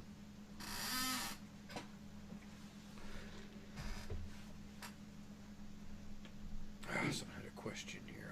Someone wants to know if you are aware of the Ascended Masters and Samael. Well, I referred to Samael earlier in the show as being the same as Enki and the same as Satan. Now, the Ascended Masters, obviously that has a relationship, but when we're talking about Samael, that is out of the Jewish tradition, and out of Sama, out of Mesopotamia, and Enki out of the Sumerian tradition. So generally the Ascended Masters, as most people understand it, comes down through Eastern mysticism and Buddhism. But you would also understand that in the West, coming out of the Illuminati, because they take part of the same name, as the Great White Brotherhood or the Celestial Masters. And these are the people that the adepts of polytheism and the adepts of secret societies like Freemason, Rosicrucians are communicating with. So these are demons. They also call them avatars, which would be demons, or angels possessing human beings. So they're talking to angels and they're talking to demons, and in some aspects are even called aliens, that they're getting all of this information from. But they are in direct communication. So that's how the Ascended Masters sort of connects in. And I threw that other part in about Samael because the question included Samael. Okay, excellent. Yeah, I love how the names keep changing as we progress forward. You know, Ascended Masters and aliens and avatars. Yeah. It's all make it sound a little bit more innocent. Yeah, well, It's and like, they call I'm not talking to demons. I'm talking to an ascended master. yes. I would call them the celestial mafia, but that's just my terminology. That's a good term. So, and they've been around forever. And again, they're leading people astray. They can take on any form. They act as, angels of light, just as their leader Satan does. And they're there to deceive people. And the best way to do that is seem like you are a good spirit. But they're seducing you away, and over time, they'll brainwash you. Mm-hmm. Yeah, absolutely. I mean, we see a lot of that going on. I know Drew Bloom and I deal with that a lot.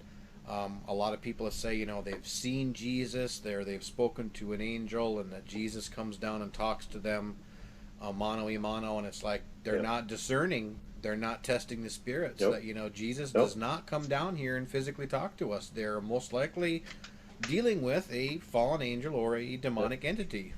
Yep. And we're clearly told to test the spirits. Yes.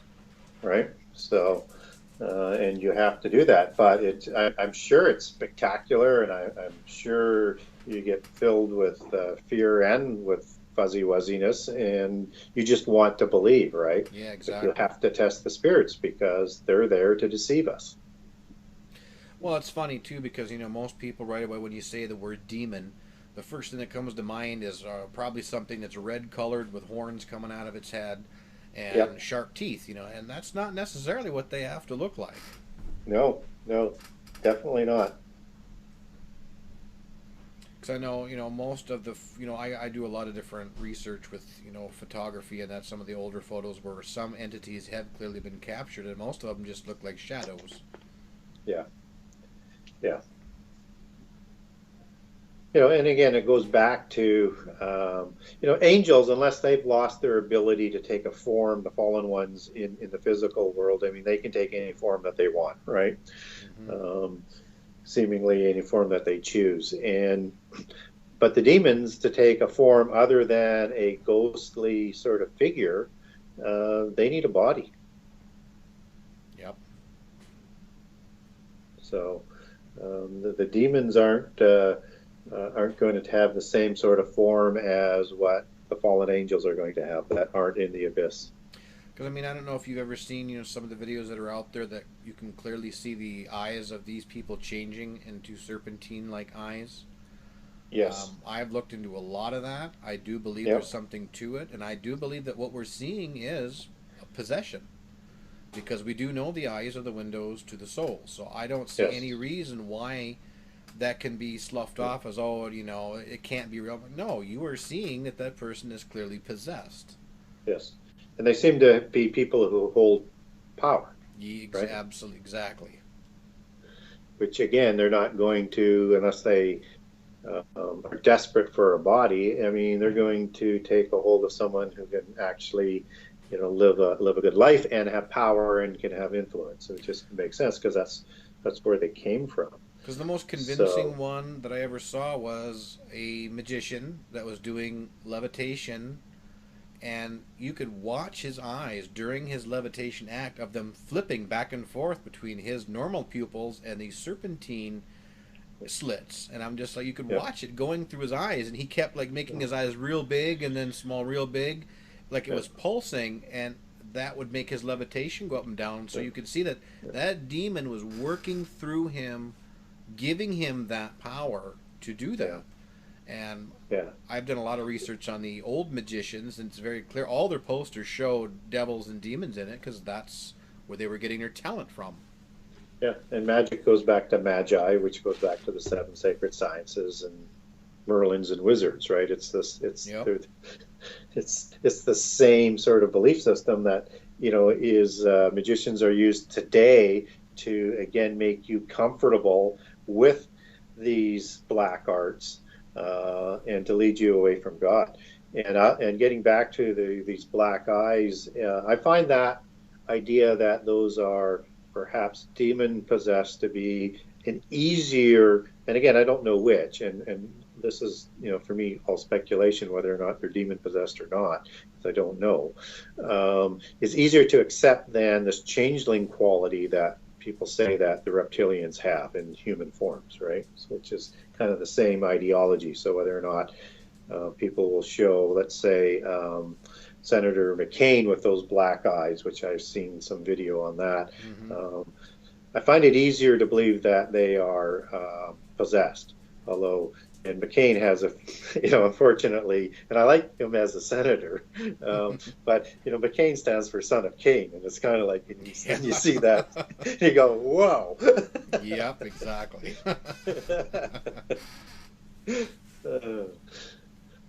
But I find that a much more plausible idea than that they have this changeling quality. Mm-hmm. Yep, absolutely. Because I even saw a really creepy video of a young gal on a subway, and one minute she's sitting there digging through her purse just fine, and the next minute it literally looks like something just took over her body, and before you know it, she's just randomly attacking this dude next to her, punching him, trying to bite him and stuff, and he's like holding her down. And she's almost got like superhuman strength. It took like 3 or 4 cops to pin her down. I'm like, that's demonic possession right there. Yeah. Yeah, and they'll either say she was just insane or she was on drugs or whatever, and they just dismiss everything. And it doesn't make any sense. But unless people are prepared to ask hard questions and pursue these things, they're able to hide these things in plain sight, and not nobody, but most don't question these things at all. Well, and that's why I think the saddest thing with the modern church this day and age is the complete lack of understanding, the demonic realm and how it operates, because, we are told to be trained for that and be prepared to deal with it. With most people, but most churches nowadays, they don't even want to talk about demons. They don't want to talk about possession. They just don't want to hear it because they just want to do their church game. And to me, it's like we need to be prepared at all times to deal with this type of stuff. Yeah, and it is. I'm not going to say unforgivable, but it is so. Let me say, disturbing and disappointing that the churches do not teach everything that the people need to put on their spiritual armor, and to teach about things that we do need to know about, that the Bible specifically talks about, and they refuse to talk about it. It doesn't matter whether it's Genesis 6, it doesn't matter whether or not it's the demon possession, and so many other different things that are in the Bible that they just will not educate their people about. It's disturbing to me.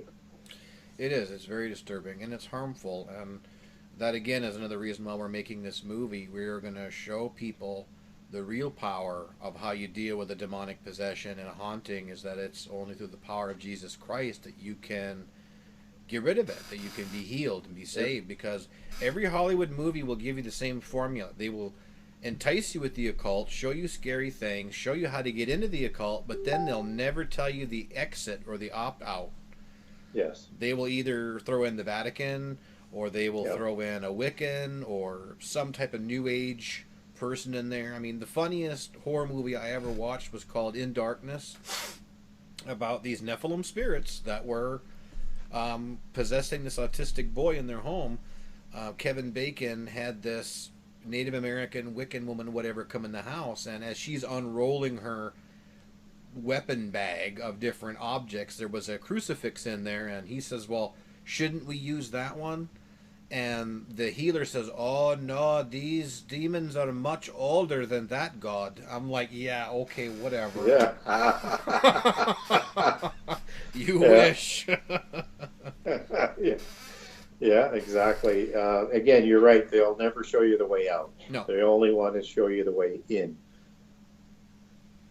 And I just find it funny, because to me, it's like people that are watching these types of movies, that stuff sinks in their head. They remember that, like, oh, man, some of these demons are older than God, and they'll just assume that it's real. Yeah.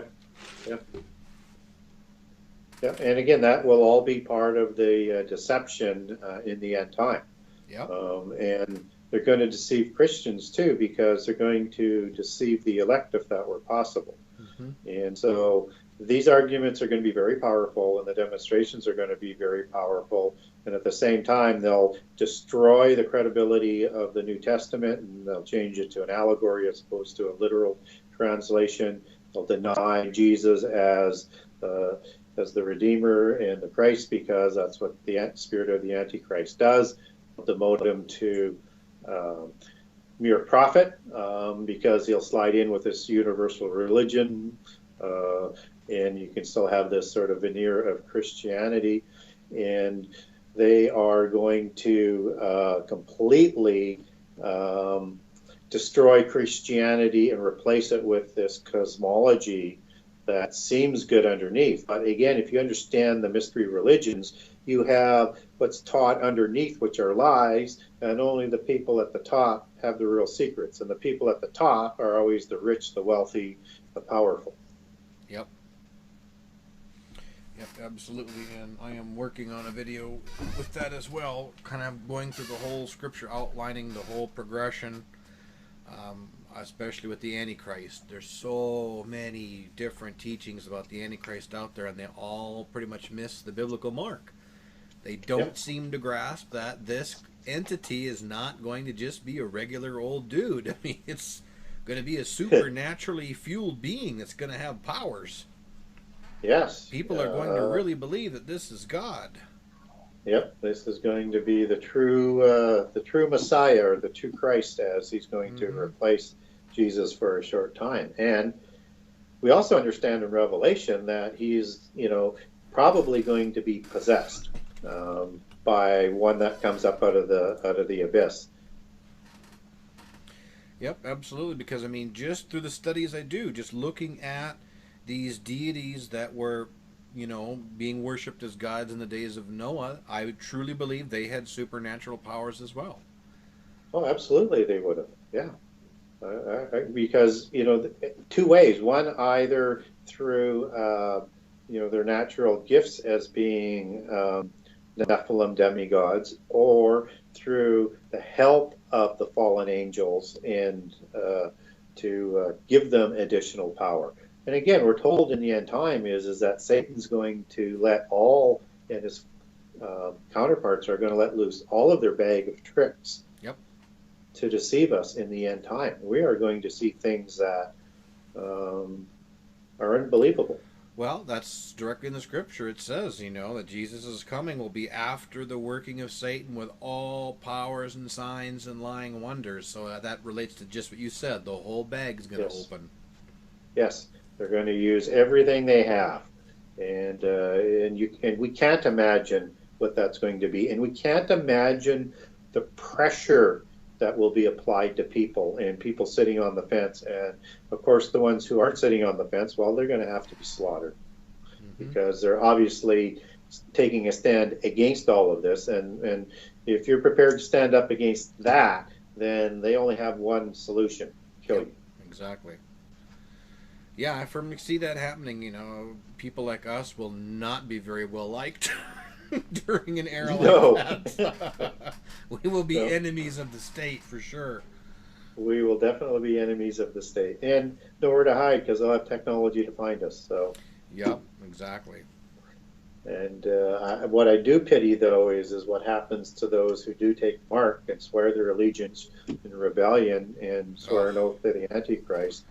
After they realize what they've done and that they've been deceived. Yeah. Because again, that seems to be a violation against, going from an argument I threw out earlier, against creation as well, because they're not forgiven. Well, and this is what I've always been curious about, because if we read in Revelation, it says that the ones that have taken the mark and worshiped the beast were not written in the book of life from the foundations of the earth. So that's pretty severe. Yeah. It is. So you wonder whether or not this chip or whatever is implanted with this mark actually changes the DNA somehow. Or I think it does. That's what I firmly believe. Because people are going to want it, and it has to do with worship as well. So it's something that is offered by the Antichrist as a, I look at it as it's going to be a counterfeit immortality DNA upgrade that, I am your creator. This is the missing junk DNA that can be flipped on. You will never be sick. You will never be tired. You will never be, it'll be all this wonderful stuff that I can totally see people saying, to heck with Jesus. This is here and now. I'm taking this. Yeah, they'll be offered God, and this will be part of the package, and this is part of the price. And you have to fight for your freedom. And then you have that genetic tie-in again, because the people who do take the mark of the beast break out in these painful boils. Oh, yeah. And they'll scream for death, but death will not come. Yeah. So, again, it seems to be that somehow either backfires or explodes or just works against the body. And for the people who take that, because these boils come out, and it just seems to be another tie-in as genetically, and again a tie-in back to violation against the laws of creation. I mean, I can give an example to extreme pain. Just a few weeks back, I had to go to the ER because I had a gout attack that was in my knee, and my knee swelled up to about the size of a softball because I didn't go in and get it taken care of. And I have never felt pain on that high of a level to where any minute movement, I couldn't bend my knee. It was locked in place. I couldn't put my pants on. I couldn't put shoes on. And I thought, this high level of pain, I can only imagine the pain, like you said, these people are going to be having that have taken the mark. It's going to be worse than that, but there's no pain. Like when I got to the hospital, they gave me a shot of morphine. These people won't get that. They won't get any relief. It's not going, that pain's not going to be dissipated. Yeah, there will be no, it's over. Thank goodness it's over. Yeah. No, it'll be like that. It'll amplify even worse when they get thrown into the lake of fire. Well, yeah, but even before that. So this pain will not stop without end, and it'll seem like forever. So then we're also told they're not going to die, but people are going to try and kill themselves because of the pain, but they can't die. So they're going to even make the pain even worse. Well, because I even believe that after the sores, I believe, is one the vilest port of the darkness. That is, I don't know where I saw that from, or if it was. The darkness will also be so terrible that there'll be gnawing of teeth, gnawing of tongues, or something to that effect. Yeah. Which is well, then of course you have the sun. The sun will be given power to burn people, so you have that on top of it. Yeah. Yeah, I mean, you just wonder how violent the people are and how crazed they are at that point in time. Like, I don't think you could encapsulate this in a movie somehow. It'll be so horrific. I don't think we can imagine that. I know, I've watched so many Christian type end time movies, and I'm just like, these are so watered down, it's terrible. Yeah. Like, we can't even fathom what this is going to look like or be like for those that take the mark. I mean, it's going to be unbelievably horrific. It's not going to be very fun. If it is fun, it will be for a very short time. Yeah, exactly. And yet, people will fall all over themselves to take it. Oh, absolutely. That's how big the deception will be. I mean, I don't know if you've heard of this weird series on Netflix now called Black Mirror. No, I haven't seen it. It's a very interesting show. It's kind of like a modern-day Twilight Zone, showing the dangers of where technology's going. Mm-hmm. Boy, there's some stuff in there that's awfully close to understanding the upcoming mark and the punishments. It's almost like the devil's putting this stuff out there as like, here's some entertainment. By the way, there's a little bit of truth to this. Yeah. I mean, the worst episode I watched was where this woman, you see her on an operating table, she's put under. She wakes up in this white room with a control desk, doesn't realize where she is or what's going on. What they've done is they've acquired this technology that takes a clone of your consciousness and puts it in a computer that runs your house. So it's like your own copy of you that's your own servant. Wow. And your own, of your spirit, it takes a copy. Yeah, it takes a copy. So of a counterfeit spirit. Yep. And the scariest Wow. part though was when she refused to obey because she thought she was her. And this guy's like, "No, see that over there? That's you sleeping in bed." He said, "You're a copy of the real one." And she's like, "Well, I refuse to work." He's like, "Okay, I'm going to give you 15 months to think about it." He pushes this button. For her it was 15 months, for him it was a couple seconds. Yeah. But in the end of the episode, they were showing how they were using this technology to punish criminals, and they set this one guy, it was 1,000 years for every minute. Wow. And that freaked me out. Yeah. Like, I can't imagine. I mean, oh man.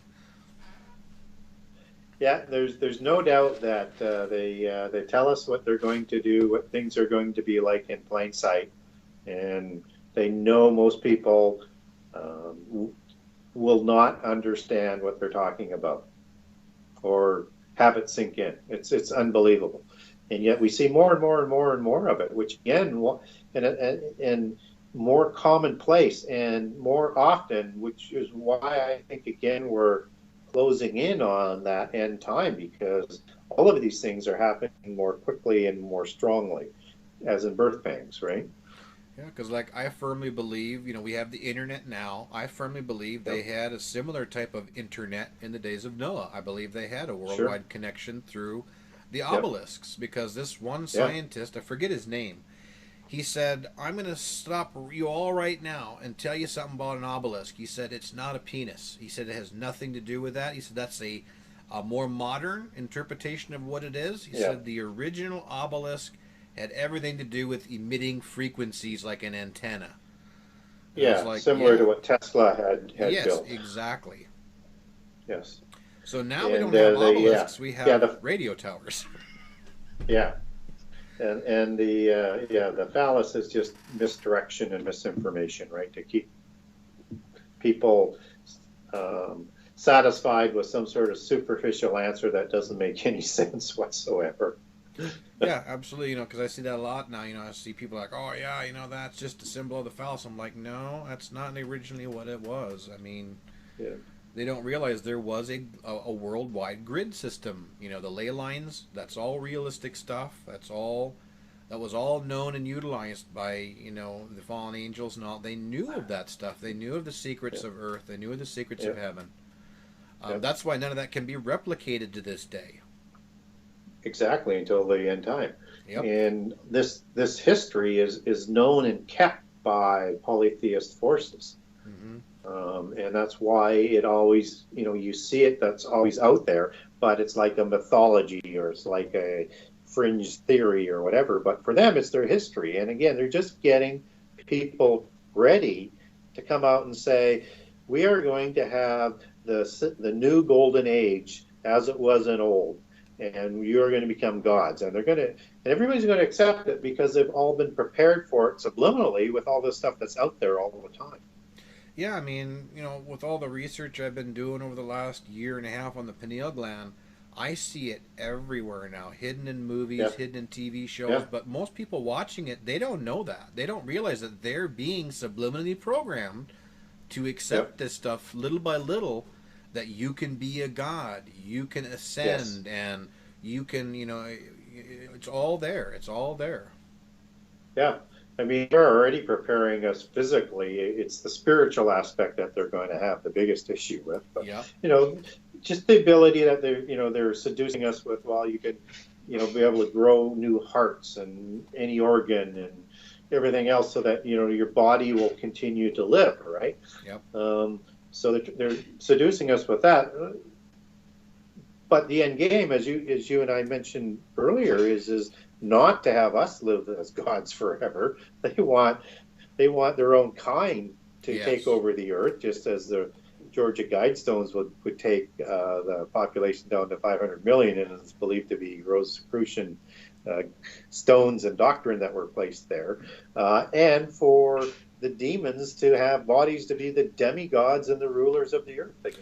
Well, it's the old typical Hollywood trick. You got your powerful villain that befriends a human, promises him riches and all that, and then when the enemy gets what he needs, it's just disposable. And this is what I see going on with mankind nowadays, especially what was going on in the Third Reich. these demonic entities and the devil himself have been using mankind to get this technology up and going, get these things, out there and functioning so they can utilize them for their own cause. Yeah, absolutely. And if people don't understand how much technology that the Nazis developed in such a short period of time, they haven't done the research, because when Hitler takes power in 1933, this is a bankrupt nation still, right? Mm-hmm. They don't have an army. They don't have any of these sciences or technologies developed.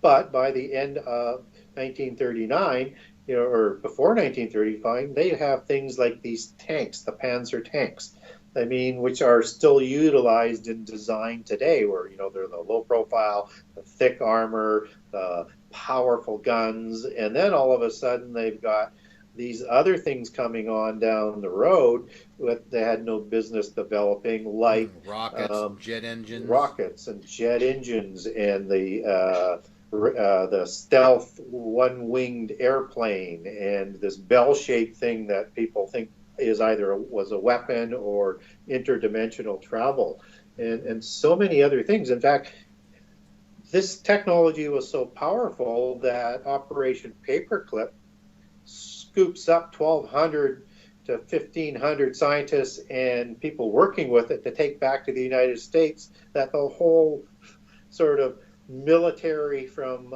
airplanes and jet engines and rockets and the space program, is built on. And they did all of this within 10 years. Yeah, exactly. It's just not possible. So where did they get the information from? They invented the audio tape. Yeah. A lot of the technology that we even still utilize today came from Nazi Germany, and a lot of people don't realize that. Yeah. The whole space program became because of Nazi scientists. Yeah. Makes you wonder that if they had another 2 or 3 years, how history would have changed because of the technology that they were able to develop. And with those tanks, the only thing that stopped that from winning the war for them was they couldn't produce enough of them fast enough. Yep. Well, they had already had fission devices being created. They were on the verge of already, having the A-bomb before America did. And if we take them at their word, and if you understand that they were an occult organization in religion, and secret societies formed them, and they were all initiated, and that if you take them at their word, they talked to these ascended masters, these ascended masters. And that's where they said they got the technology and information from. There was a very old book I had about Adolf Hitler that spoke of that. They said that Hitler was known to have fits of total fear in his bedroom because of an entity that would be in there with him that he was scared to death of. Yeah. Yeah. And when it came to the end of the war, Winston Churchill ruled that none of this occult stuff was going to be part of the trials, because they didn't want to let the Nazis off on pleading insanity, because these things were just so wild. And that's why only in the last 10 to 20 years have we learned about how occult the Nazis actually were. Mm-hmm. Yeah, I didn't even really know a lot about it until History Channel started playing that stuff. And then all of a sudden they just quit. Like, they did it for a little while and then they quit with it. Yeah. Yeah. Yeah, they don't want to get too far out in front of them. They don't. But it's out there enough so that people, if they had a curiosity, they would dig into it. Mm-hmm. Yeah, I did a lot of interesting history on Adolf Hitler and his connections to, I can't remember the guy's name, but he was basically kind of like a fortune teller guy who was a Jew that Hitler kept in very close contact with, because Hitler was utilizing him to speak to these entities and that. And this is all what formulated him getting involved with the Thule Society and all these other different things. No, I had not uncovered that, but again, none of that surprises with me, because everything they did was wrapped around their belief system, from the swastika that comes out of Eastern mysticism and back through ancient history, to the SS that's based on the Teutonic Order, which again goes back in their Volkish ideology back to Thule, as well as ancient order of Night Kings and things like that. And they also overlaid the Grail ideology all throughout their belief system in the SS. I mean, it is just immersed with black magic and alchemy and black sciences. And again, one wonders, coming out of all of that, with Hitler looking at himself as a Messiah-like figure, and his oratory capabilities, was that him speaking, or was that him being possessed and able to hypnotize through that type of oratory? Because how he was able to hypnotize people through his speech is unimaginable to me. Yeah, exactly. But I imagine we're going to find out when Antichrist comes along, because he'll be a greater speaker than Hitler ever was. Oh, I'm sure he'll have beautiful words that'll come out of his mouth that everybody will say, "Are you nuts? This guy is awesome. Look at him." Yeah. I can already hear it being said. People worshipped Adolf Hitler. You watch some of the old videos. The crowds just were roars of applause and clapping. They loved him. Mm-hmm. And I believe it'll be like that on a worldwide scale with the Antichrist. Yep, absolutely it will. And the people who stand up against Antichrist as he's rising to become crowned at the 3.5-year point are going to be arrested and murdered, because the world will love this false Messiah, and they'll hate the naysaying Christians.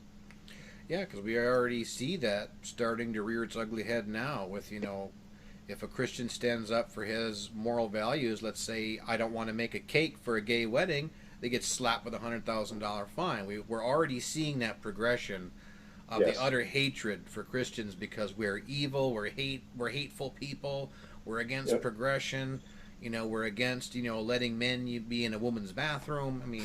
Yep. It's already starting. Yep. And it will get Yes. worse from here on out.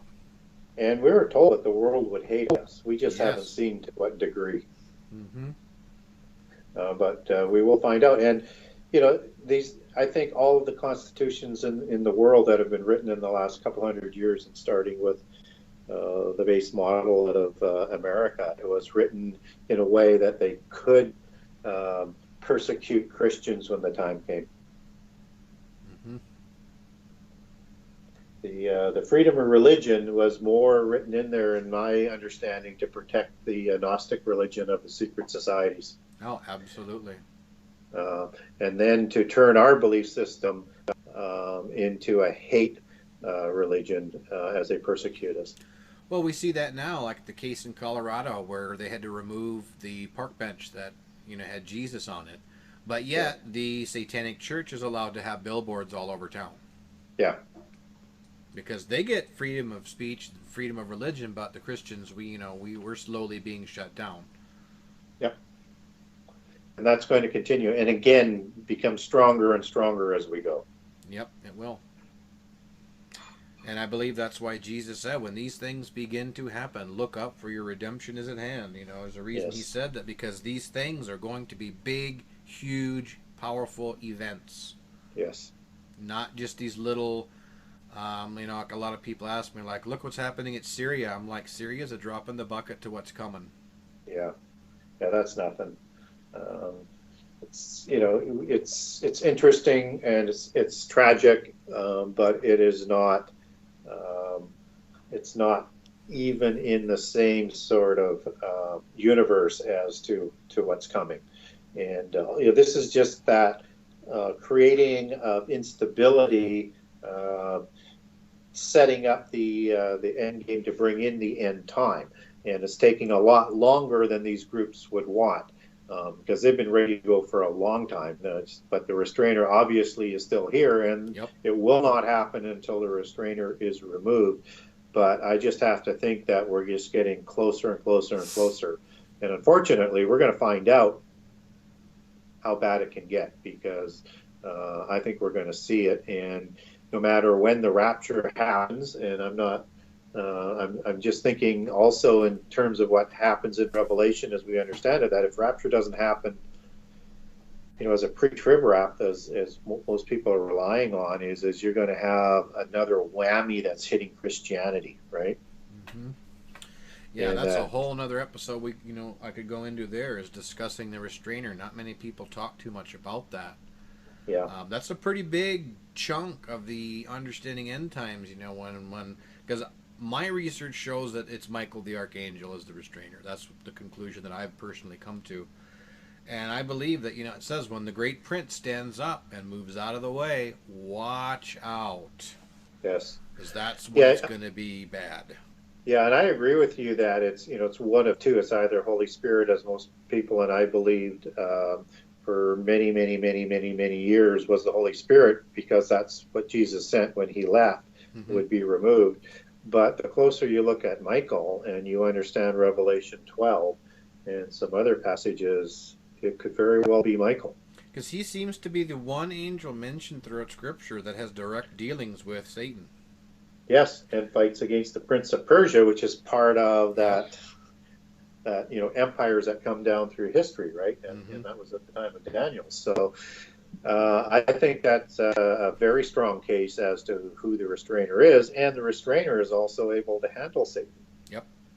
In this case, so I think Michael's a very strong case, and I agree. You have to understand the restrainer to understand end time prophecy. Yes. Because I know so many people just start getting into, the locust coming out of the pit and just, putting their cart before their horse. And it's like, no, the locust coming out of the pit, there's a lot more that's got to happen before we get to that point. Oh, yeah, absolutely. Yeah, people tend to think that you can just jump forward. Or, people have, I get a lot of questions these days about the sign of September 23rd. Yes. That it's it's an astrology sign and it's an astronomical alignment. And there's no way that can be a sign of Revelation 12, because that's 3.5 years into the last 7 years, right?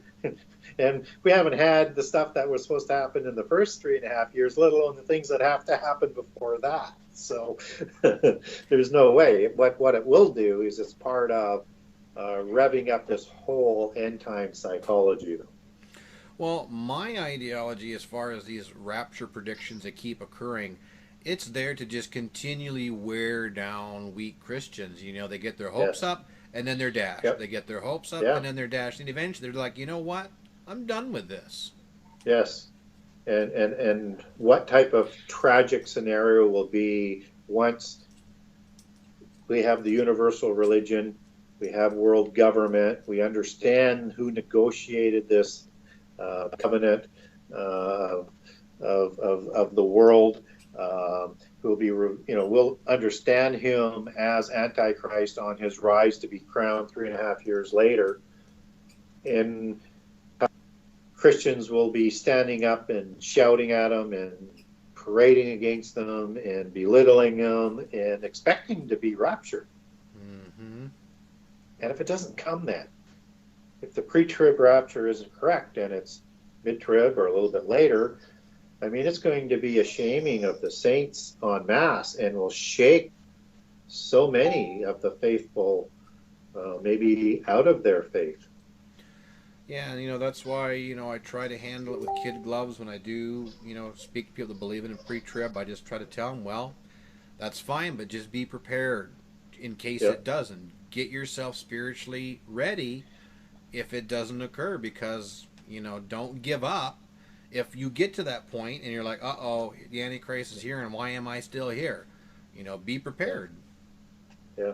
Yeah, we'd all love to have it happen. Oh, absolutely. I would love it.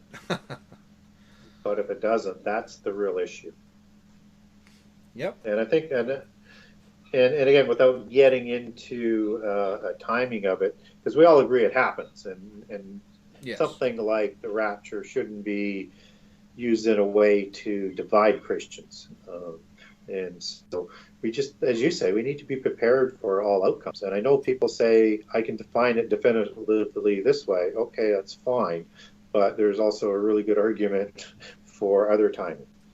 Mm-hmm. So be careful. That would be my advice. Be careful. Yes. And make sure, your faith should be on, Jesus and God, not on the timing of the rapture. Exactly.